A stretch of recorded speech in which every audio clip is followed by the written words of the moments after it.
CPയുടെ ദുർഭരണത്തിനെതിരായിട്ടുള്ള വലിയ പോരാട്ടത്തിൽ വളരെ ചെറിയ പ്രായത്തിൽ തന്നെ സഖാവ് VS പങ്കുവഹിക്കുകയുണ്ടായി. അതിൻ്റെ ഭാഗമായിട്ടാണ് പുനഃപ്രവേലാർ സമരം വരുന്നതും VS അതിൻ്റെ നേതൃത്വത്തിലേക്ക് വരുന്നതും. 17ാമത്തെ വയസ്സിൽ പാർട്ടി മെമ്പർഷിപ്പിലേക്ക് വന്ന VSന് 85 വർഷക്കാലത്തോളം പാർട്ടി മെമ്പറായി പ്രവർത്തിക്കാൻ കഴിഞ്ഞു എന്നുള്ളത് ഒരു അപൂർവമായിട്ടുള്ള ഒരു കാര്യമാണ്, അഭിമാനകരമായിട്ടുള്ള ഒരു കാര്യമായിട്ട് നമുക്ക് കണക്കാക്കാൻ സാധിക്കും. കമ്മ്യൂണിസ്റ്റ് പാർട്ടി കെട്ടിപ്പടുക്കുന്നതിലും കർഷക തൊഴിലാളി യൂണിയൻ കെട്ടിപ്പടുക്കുന്നതിലും VS വലിയ പങ്ക് വഹിച്ചിട്ടുണ്ട്. ട്രേഡ് യൂണിയൻ പ്രസ്ഥാനങ്ങളെയും എല്ലാ തൊഴിലാളി വർഗ പ്രസ്ഥാനങ്ങളെയും വളർത്തിയെടുക്കുന്നതിന് നേതൃത്വം കൊടുത്തിട്ടുള്ള സഖാവാണ് VS. എന്നാൽ കർഷക തൊഴിലാളികളെ സംഘടിപ്പിക്കുന്നതിന് പ്രത്യേകമായിട്ട് കുട്ടനാട്ടിലെ തൊഴിലാളികൾക്ക് വേണ്ടി ഇടപെടാൻ സഖാവ് VSന് സാധിച്ചിരുന്നു. അതുപോലെ ആലപ്പുഴയിലെ കയർ തൊഴിലാളികളുടെ സമരങ്ങളിലെല്ലാം വലിയ പങ്കാണ് VS വഹിച്ചിട്ടുള്ളതെന്ന് കാണാൻ കഴിയും. കേരളത്തിലുടനീളം പാർട്ടി കെട്ടിപ്പടുക്കാൻ ഓടി നടന്ന സഖാവ് VS ഒരുപാട് മനുഷ്യരുടെ ഹൃദയത്തിൽ ജീവിച്ചിരുന്നു എന്നുള്ളതാണ് സത്യം. ഇപ്പോഴും അതങ്ങനെ തന്നെയാണ്. അഖിലേന്ത്യാ അടിസ്ഥാനത്തിലും കമ്മ്യൂണിസ്റ്റ് പാർട്ടിക്ക് വേണ്ടി പ്രവർത്തിക്കാൻ സഖാവ് VSന് സാധിച്ചു. അദ്ദേഹം പാർട്ടിയുടെ കേന്ദ്ര കമ്മിറ്റി അംഗമായും പിന്നീട് പോളിറ്റ് ബ്യൂറോ അംഗമായിട്ടും മാറുകയുണ്ടായി. ഇതിനെല്ലാം ഇടയിൽ കേരളത്തിലെ ഗവൺമെൻറ്റിനെ നയിക്കുന്നതിനും സഖാവ് VSന് സാധിച്ചു. പാർട്ടി സെക്രട്ടറിയായി, സംസ്ഥാന സെക്രട്ടറിയായി പ്രവർത്തിച്ചു എന്നതുകൂടാതെ തന്നെ കേരളത്തിലെ ഗവൺമെൻറ്റിന് നേതൃത്വം കൊടുക്കുന്നതിനും സഖാവ് VSന് സാധിച്ചു എന്നുള്ളതാണ്. 2006 മുതൽ 2011 വരെയുള്ള ആ കാലഘട്ടത്തിൽ സഖാവ് VS ആയിരുന്നു കേരളത്തിൻ്റെ മുഖ്യമന്ത്രി. ഒട്ടേറെ പരിഷ്കാര നടപടികൾ VSൻ്റെ കാലത്ത് ഉണ്ടാക്കിയിട്ടുണ്ട്. ഭരണപരിഷ്കാര നടപടികൾക്ക് തുടക്കം കുറിച്ചിട്ടുണ്ട്. അതുപോലെ ആരോഗ്യവകുപ്പിലൊക്കെ അന്നത്തെ കേരള മെഡിക്കൽ സർവീസ് കോർപ്പറേഷൻ അടക്കം രൂപീകരിക്കുന്നതിന് മുൻകൈയെടുത്തത് സഖാവ് VS ആണ്.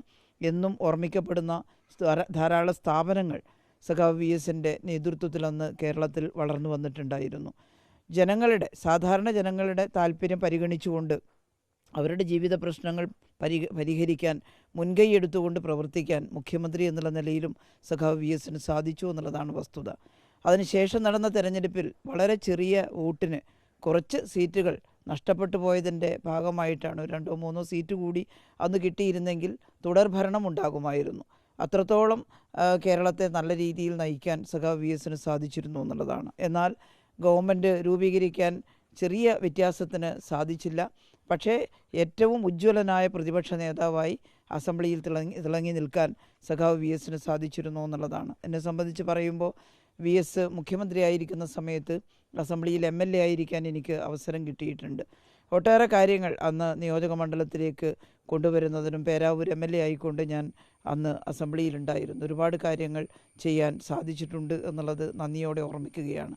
ഞങ്ങൾക്കെല്ലാം നേതൃത്വം നൽകിയിട്ടുള്ള ഉജ്ജ്വലനായിട്ടുള്ളൊരു കമ്മ്യൂണിസ്റ്റാണ് ഇപ്പോൾ നമ്മിൽ നിന്നും വേർപിരിഞ്ഞിരിക്കുന്നത്.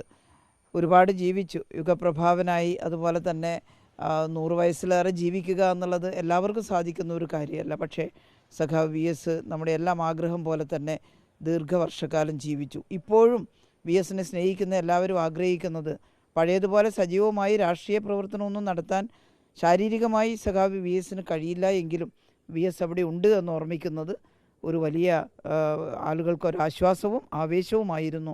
അതുകൊണ്ട് ഞങ്ങളെല്ലാം ആഗ്രഹിച്ചത് VS ആശുപത്രി കിടക്കയിലാണെങ്കിലും അവിടെ ജീവനോടെ തുടരണം എന്നാണ്. അദ്ദേഹത്തിൻ്റെ ബന്ധുക്കളെ പോലെ തന്നെ കേരളത്തിലുടനീളമുള്ള സഖാക്കളും എല്ലാം ആഗ്രഹിച്ചത് അങ്ങനെയാണ്. പക്ഷേ നമുക്ക് സാധിക്കാത്ത കാര്യമാണ്. ശാസ്ത്രത്തിന് നിലനിർത്താൻ കഴിയുന്നിടത്തോളം അദ്ദേഹത്തിൻ്റെ ജീവിതം നിലനിർത്താൻ ശ്രമിച്ചിട്ടുണ്ട്.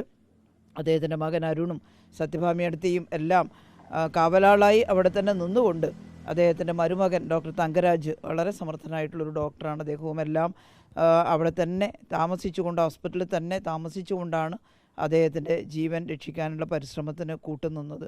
ഡോക്ടർമാരെല്ലാം പരിശ്രമിച്ചു. ഞങ്ങളെല്ലാവരും ആശുപത്രിയിൽ എത്തി VSൻ്റെ സുഖവിവരം അന്വേഷിക്കുമായിരുന്നു. പക്ഷേ സാധിക്കാത്ത വിധം ഇനി നമുക്ക് അത്രത്തോളം അദ്ദേഹത്തെ പിടിച്ചു നിർത്താൻ കഴിയാത്തൊരവസ്ഥയിലായി എന്നുള്ളതാണ് വസ്തുത. ഏതായാലും അദ്ദേഹം വേർപിരിഞ്ഞിരിക്കുന്നു. പക്ഷേ എന്നും മലയാളികളുടെ ഹൃദയത്തിൽ പതിഞ്ഞിട്ടുള്ള പേരാണ് സഖാവ് VSൻ്റെത്. അതുകൊണ്ട് കേരളമുള്ളിടത്തോളം സഖാവ് VSൻ്റെ പേരും നിലനിൽക്കും. അദ്ദേഹത്തിൻ്റെ സഹന ത്യാഗ സമരങ്ങളുടെ ഓർമ്മകളും നിലനിൽക്കും.